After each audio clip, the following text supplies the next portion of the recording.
क्या आप या आपके जानने वाले कोई भी क्रॉनिक डिजीज से पीड़ित है? क्या डॉक्टर ने आपको बताया है कि यह बीमारियां एक लाइफ सेंटेंस है जो हमेशा के लिए बीमार रखती है? और बस यही नहीं, इसके साथ साइड इफेक्ट्स की लंबी सूची है। लगभग 80% डायबिटिक पेशेंट्स की मौत हार्ट अटैक से होती है। क्या यह बेहद परेशानी का विषय नहीं है? क्या आप दवाइयों से मुक्त होना चाहेंगे?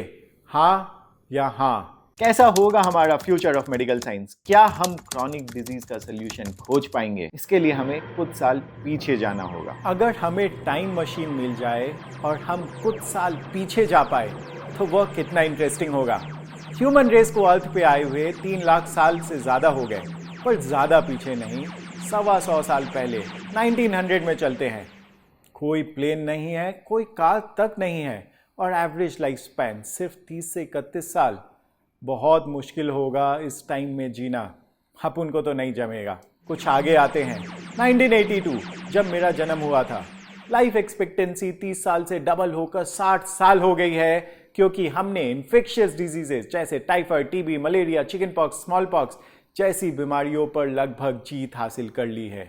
पर कोई इंटरनेट नहीं, कोई मोबाइल फोन नहीं। क्या आप एक दिन भी बिना मोबाइल और इंटरनेट के जी सकते हैं? मैं तो नहीं। लेट्स फास्ट फॉरवर्ड 2010 में आते हैं। अभी भी सदी का सबसे इंपॉर्टेंट इन्वेंशन टिंडर का आविष्कार नहीं हुआ है। तभी तो मैं अभी भी सिंगल था। चलिए जल्दी से करंट टाइम में आते हैं। आज का टाइम ही बहुत बेहतर है हर मामले में। पिछले कुछ दशक में हमने वह अचीव किया जो हमने 3 लाख सालों में अचीव नहीं किया। एज अ ह्यूमन रेस हमें अपने आप को शाबाशी देनी चाहिए। मैं आपसे रिक्वेस्ट करूंगा कि आप हाथ ऊपर करिए, फिर हाथ पीछे करें और अपने पीठ को थपथपाए और कहे गुड जॉब। पर रुकिए, क्या हमने हर जंग जीती है? जवाब है नहीं, स्पेशली इन मेडिकल साइंस। जब बात आती है क्रॉनिक डिजीजेस की, जैसे कि हार्ट प्रॉब्लम्स, डायबिटीज, थायराइड, तो हम बद से बदतर होते जा रहे हैं। यह सब डिजीजेस 100 साल पहले काफी कम होती थी, लगभग ना के बराबर, और अब लगभग हर दूसरा इंसान इससे जूझ रहा है। हर साल non communicable diseases 4 crore 10 lakh लोगों की जान लेता है। 4 करोड़ लोग। इन कंपैरिजन कोविड से एवरेज में हर साल 15 लाख लोगों की मौत होती है। और मेडिकल साइंस अभी भी क्रॉनिक डिजीजेस का कोई परमानेंट सोल्यूशन नहीं ढूंढ पाई है। मार्क जुकरबर्ग ने क्लेम किया है कि वह 2100 तक दुनिया से सारे डिजीजेस खत्म कर देंगे। क्या यह मुमकिन है? Modern medicine largely chronic diseases के रूट कॉज को ठीक करने की जगह सिम्टम्स को ट्रीट करती है, इसलिए आप कभी भी परमानेंटली ठीक नहीं हो पाते। मान लीजिए आपके घर में वॉश बेसिन लीक कर रही है और आपका फर्श पानी से भर जाता है। मैं आपसे पूछता हूं, आपको क्या करना चाहिए? वॉश बेसिन ठीक करना चाहिए या फर्श साफ करना चाहिए? वॉश बेसिन ठीक करना चाहिए, राइट? Thank you. लेकिन वॉश बेसिन ठीक करने की जगह आप फर्श में पोछा लगाते हैं। एक बार तो फर्श साफ हो जाता है, पर फिर कुछ देर बाद पानी फिर जमा हो जाता है और आपको फिर पोछा लगाना पड़ता है हमेशा के लिए। इसका परमानेंट सोल्यूशन रूट कॉज को सॉल्व करना है, जो कि वॉश बेसिन है। उदाहरण के लिए टाइप 2 डायबिटीज अक्सर इंसुलिन रेजिस्टेंस और ओवरवेट होने से होती है, जिससे ब्लड शुगर लेवल बढ़ जाता है। इसका लॉन्ग टर्म सोल्यूशन है इंसुलिन रेजिस्टेंस को ठीक करना, ना कि दवाई से शरीर में एक्स्ट्रा इंसुलिन ऐड करना। रियलिटी में इंसुलिन मेडिकेशंस आपके वजन को बढ़ाती है और इससे लॉन्ग टर्म में आपका डायबिटीज और बढ़ता है। एलोपैथी मेडिसिन गलत नहीं है, पर वह क्रॉनिक डिजीजेस को रूट कॉज से खत्म करने में अकेले सक्षम भी नहीं है।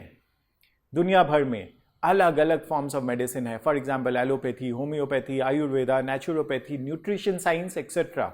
एलोपैथी मेडिसिन का एडवांटेज है कि वह सिम्टम्स से इमीडिएट रिलीफ देती है, लेकिन डिसएडवांटेज है कि वह क्रॉनिक डिजीज में लॉन्ग टर्म ट्रीटमेंट नहीं देती है। वहीं alternate medicine typically root cause पर काम करती है, पर रिजल्ट्स आने में टाइम लगता है।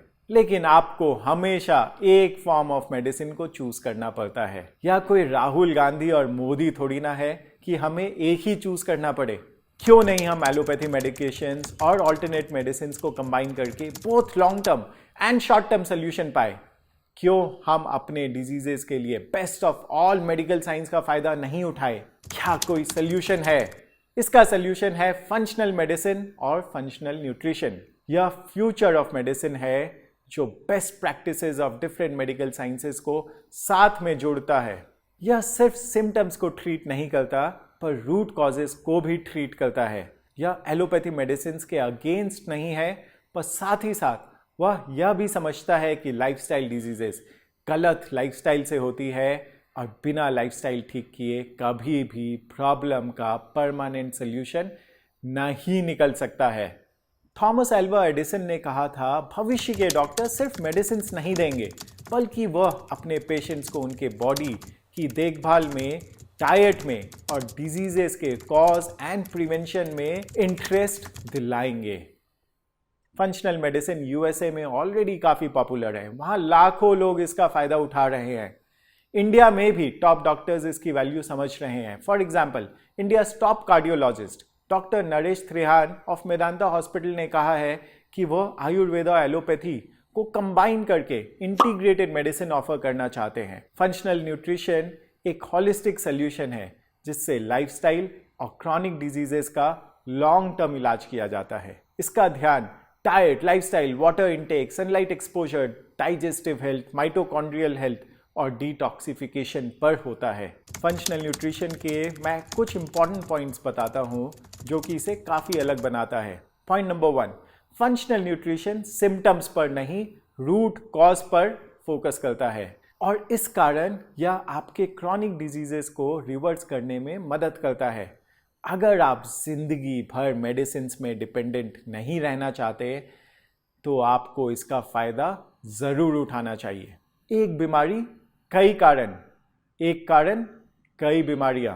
फंक्शनल न्यूट्रिशन मानती है कि ज्यादातर बीमारियों के टिपिकली कई कारण होते हैं। एग्जाम्पल के लिए डिप्रेशन विटामिन डी की कमी या लो थायराइड हार्मोन की वजह से हो सकता है। इसी तरह एक कारण से कई बीमारियां भी हो सकती है। For example, internal inflammation, diabetes, thyroid, heart problems आदि के लिए जिम्मेदार हो सकता है। पॉइंट नंबर 3, व्यक्ति को एक यूनिट की तरह देखा जाता है, ना कि अलग अलग बॉडी पार्ट्स, ऑर्गन्स की तरह। करंट मेडिकल सिस्टम में अगर आपको डायबिटीज है तो आप डायबिटोलॉजिस्ट के पास जाएंगे, अगर आपको हार्ट प्रॉब्लम है तो आप कार्डियोलॉजिस्ट।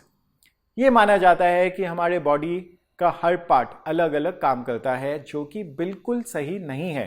फंक्शनल न्यूट्रिशन में बॉडी को एक यूनिट माना जाता है जिसमें हर एक पार्ट दूसरे पार्ट से कनेक्टेड होता है। फॉर एग्जाम्पल, आपको आई प्रॉब्लम हो सकती है क्योंकि आपका थायराइड ग्लैंड ठीक से काम नहीं कर रहा है। सिंपल टर्म्स में एक एग्जाम्पल के साथ मैं आपको समझाता हूं कि functional nutrition treatment modern medicine से अलग कैसे है। हमारे पास एक थायराइड पेशेंट आया, let's call him Karan. Doctor ने करण को थायरोनॉम दिया था। वह 8 साल से यह दवाई ले रहा था और हर 2-3 साल में उनका डोसेज इंक्रीज करना पड़ता था। हमने करण से पूछा कि क्या आपको पता है कि आपके थायराइड का रूट कॉज क्या है? आपको हाइपोथायराइड हुआ क्यों? क्या आपके डॉक्टर ने कुछ कभी बताया? करण काफी कंफ्यूज हो गए, जैसे मैंने कोई आउट ऑफ सिलेबस क्वेश्चन पूछ लिया। करण ने बताया कि डॉक्टर ने बस इतना कहा कि यह जेनेटिक डिजीज है। पूरे मेडिकल सिस्टम का यही प्रॉब्लम है, हम रूट कॉज जानना ही नहीं चाहते और सिर्फ जेनेटिक्स को ब्लेम कर देते हैं।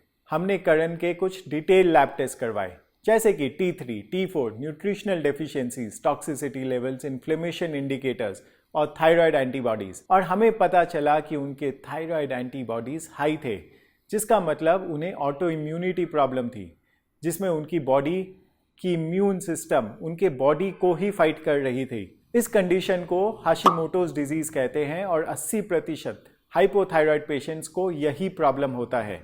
हमने फिर करण के ऑटो इम्यूनिटी प्रॉब्लम पर काम करना शुरू किया और कुछ ही महीने में उनका थायराइड ग्लैंड ठीक से काम करने लगा और धीरे धीरे उनकी सारी मेडिसिन बंद हो गई।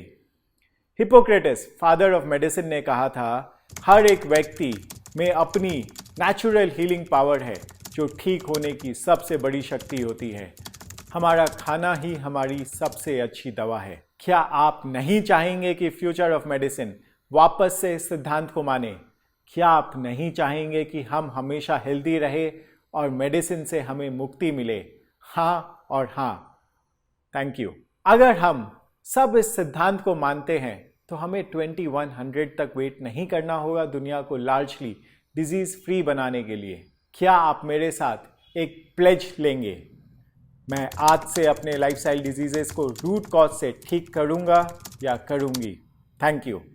अगर आपको आज कुछ सीखने मिला then please share it with your friends and family. See in the next video.